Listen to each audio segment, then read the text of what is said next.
লিচু উৎপাদনে বাংলাদেশের শীর্ষ জেলা কোনটি?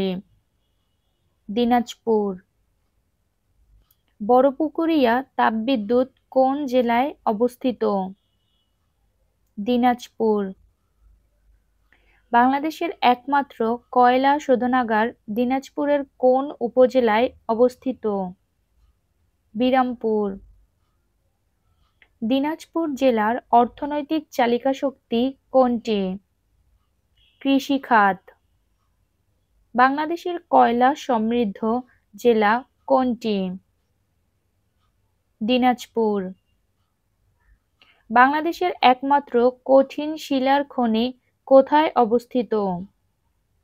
মধ্যপাড়া, দিনাজপুর। বাংলাদেশের দ্বিতীয় বৃহত্তম স্থলবন্দর হিলি কোন জেলায় অবস্থিত? দিনাজপুর। দিনাজপুর পৌরসভা গঠিত হয় কত সালে? 1856 সালে। বাংলাদেশে আবিষ্কৃত কতটি কয়লা খনি দিনাজপুরে অবস্থিত? 3টি। বাংলাদেশের তৃতীয় বৃহত্তম প্রাচীন নিদর্শনের সংগ্রহশালা ও জাদুঘর কোন জেলায় অবস্থিত? দিনাজপুর। দিনাজপুর জেলার আগের নাম কি ছিল? ঘোড়াঘাট গন্ডোয়ানা ল্যান্ড।